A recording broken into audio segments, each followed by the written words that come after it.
a startup nonprofit called Worldreader.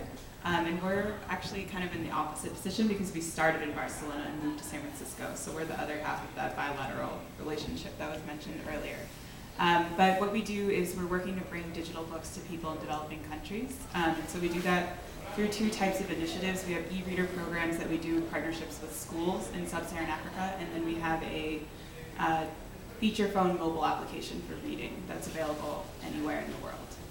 And so, like I said, we started out in Barcelona about 3 years ago, and I think just the combination of talent and quality of life, which was mentioned, the co-founders came together through a connection that was made through Asada Business School, and our initial staff was pretty much all volunteers, all made through connections through business schools in Barcelona. So I think that kind of high level of talent, in addition to having people with the attitude of really excited about doing something new, because a couple of years ago, e-readers were really new. No one was quite sure exactly how all of that was going to pan out, and one of our CEO kind of said, this is a really cool technology. It's a great way to get more books to kids that have access to 0 to 5 books throughout their lifetime. And let's see what happens if we take a bunch of e-readers to Ghana. And so I think for us, Barcelona was a really great place to start. It's much closer to Africa. It kind of kept our costs low because we're a pretty international organization. And we had all that awesome talent from business schools that came together and formed our initial team of 0 to 3 people. We're only about 25 people. So why did you guys, so you were in Barcelona, you had access to the business school, which is definitely one of the top business schools in Europe. Did you not have enough capital to continue? Did you come here for capital reasons? Did you come here because of the market? What were some of the drivers that brought you to the Bay Area? So one of the drivers that brought us to the Bay Area was we have a pretty strong relationship with Amazon because we use the Amazon Kindle in our projects. So we really needed a presence on the West Coast just to be in the same time zone as them to kind of keep that relationship strong. Also, we have a mix of kind of European and international staff, and also some Catalan and Spanish staff as well. But we ran into some issues with work authorization stuff that forced us to leave. So that was also difficult. We are an international organization, and we do have local staff, but we also have other people who were in Barcelona volunteering. And then at the point where it became time for us to kind of start to expand, we had kind of this moment where we were like, okay, we have these 2 or 3 really great people who were volunteering for us for a while, but we couldn't actually transition them into full-time staff. They couldn't get a work permit in Spain? Yeah. So that the people from the government here, good example, work permit problem. So that was a problem. You need to work on that.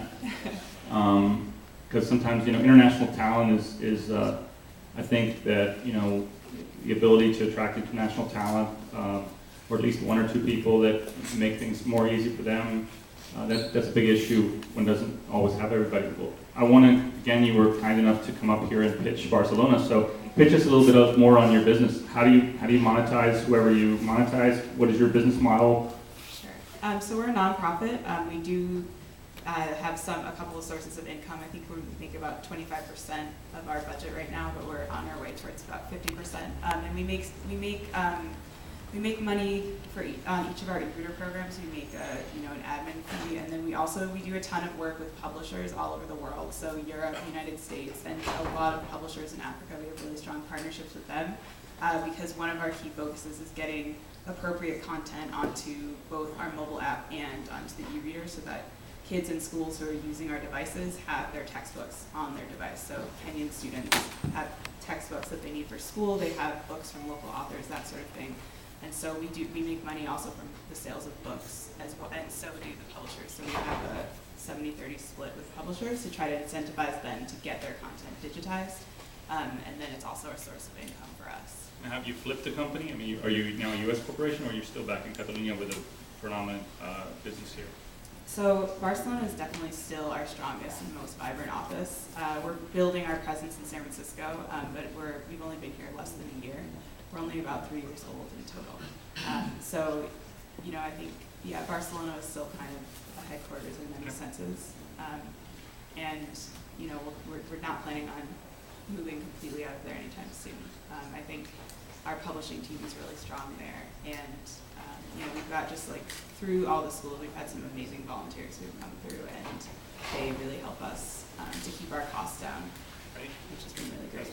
Let me just, I want to double check who has questions of the panelists or in general, because I don't want to neglect the audience. Does anyone have any questions right now? There's one question down there. Okay, yes, sir. Just without the micro, can you get? Okay, as you mentioned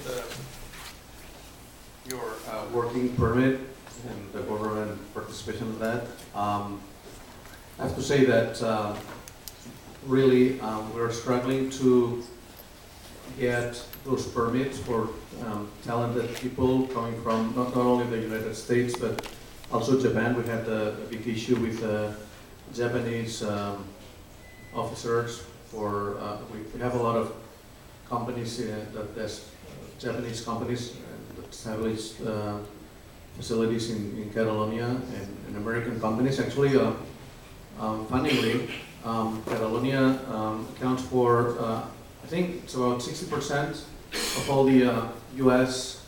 investments in Spain. 60% are located in Catalonia, and we've always had that ongoing issue, which unfortunately we cannot solve.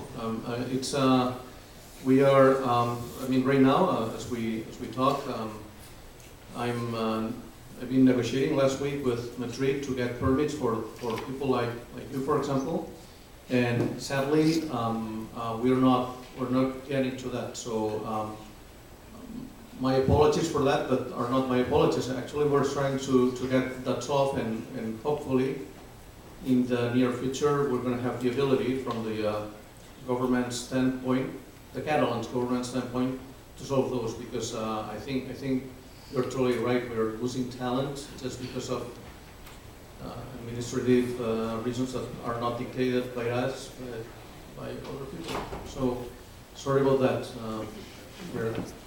Well, I didn't want to be unfair to the Catalan government. The U.S. government immigration policy is nothing to get too excited about. Let me go back to Waze for a second. But you guys are a little bit of a bigger startup. What, how can a bigger startup that's doing stuff in Catalonia, how can you empower local Catalan startups? What can you do to, when I work with, I just sort of by way of introduction to this, I work with it's a Madrid startup, but it's an ad network in Spain. It's one of the largest ones, and they built their business from nothing. They put in 50,000 euros of their own money, and they turned it into $1 million business in a market that is a catastrophe. And the banks won't lend you any money. Everybody, the rich people are in property in Spain, or those kind of things, so there's no seed capital to speak of, or very few. So one of the things for startups is they're constantly looking for leveraging points, Spanish startups. So what could you guys, for example, do as you work with the government of Catalonia, these various organizations in Catalonia, potentially to leverage and give an opportunity to some very talented people that are Catalan, that are startups, but they don't necessarily have a global reach, or they have very little money in there. They're doing really sweat equity, or maybe just bootstrapping. So I would have to rely on the Waze story a little bit to answer this.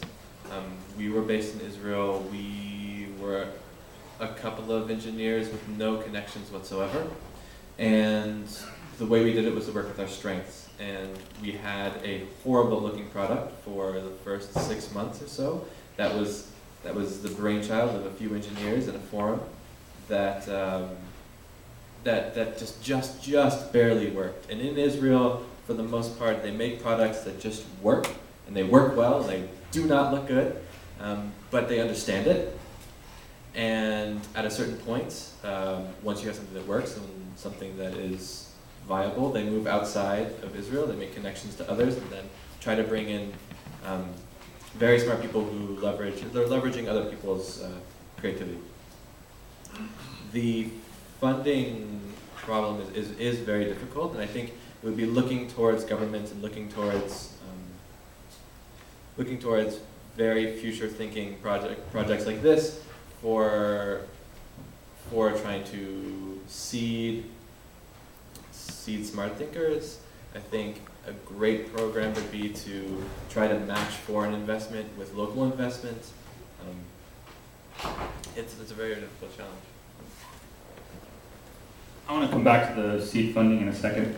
You were talking before about sort of the advantages.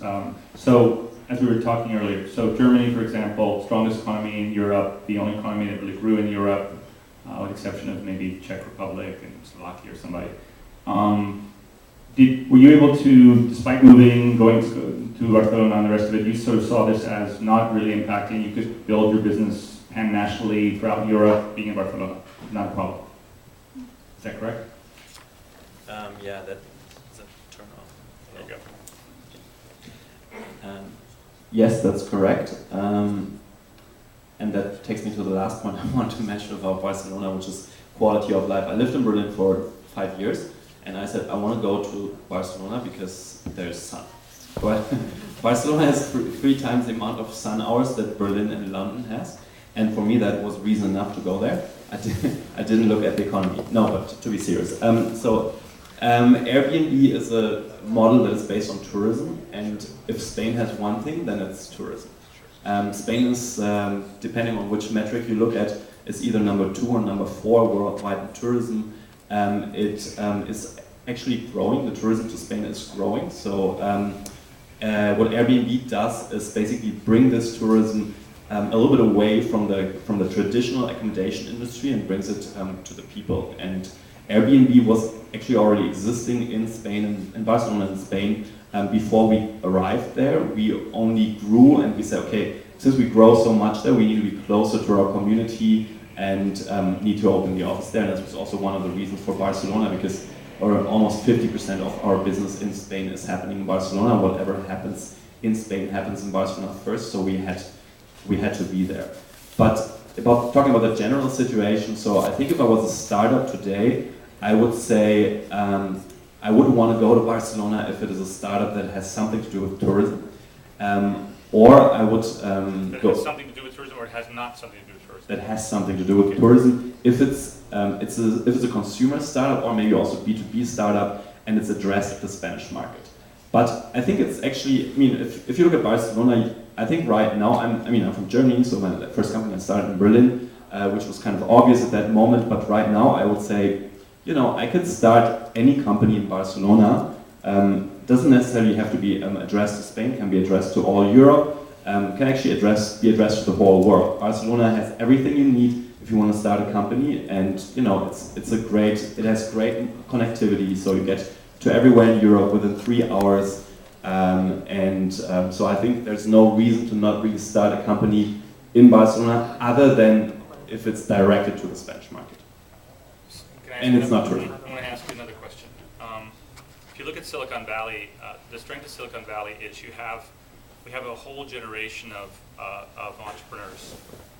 You go back to when I arrived in Silicon Valley in 1998, you had all the people that had made money in silicon, who had made money in hardware, who had made money in various things, and you had the internet people like Andreessen with Netscape, and so you have all these generations of people. And the reason why the Valley works so well is that because various of us have made money through the iterations of the business over the cycles of technology, and then people reinvest into new companies. So kind of the same question I was asking Waze. What can the companies that are, the young companies that are in Barcelona, how can they work with these institutions to create an ecosystem? Because basically a lot of young companies, they only need to make 2 or 3 tragic mistakes and they're wiped out. Because they're always living on the margin, and a lot of times what they need is a mentor, or someone can say to them, no, we tried that 5 years ago. You need to sort of move it this way, and you need to do this, right?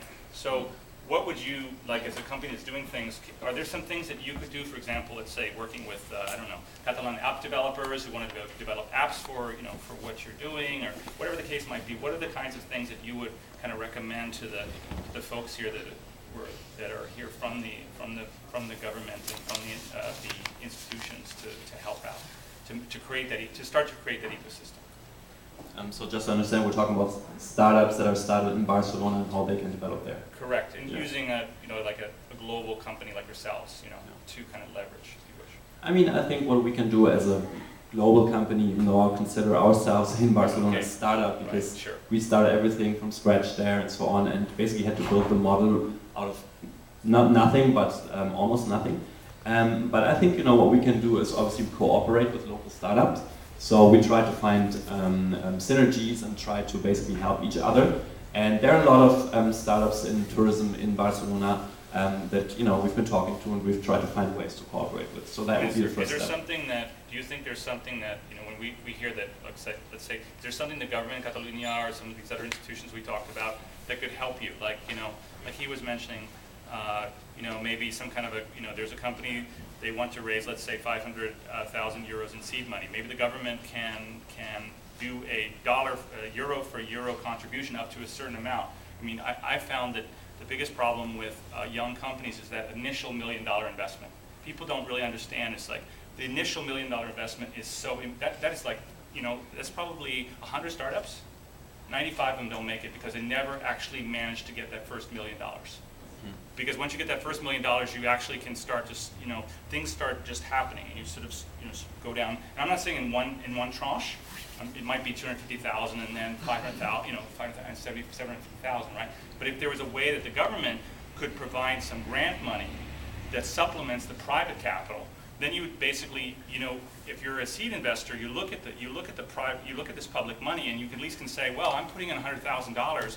The government is putting in 250,000 euros of, let's say, grant money. At least I'm somewhat insulated from my loss. They're going to have a little runway. They're going to have a little bit of an opportunity. So you motivate the entrepreneur, because the entrepreneur is like, well, if I can just raise 250,000 euros in private capital, the government's sitting over here with grant money that'll do a dollar for dollar, euro for euro match. These would be the kind of things that, as I look at from Silicon Valley's point of view, this would be kind of something interesting that I think somebody like yourselves or others could benefit from.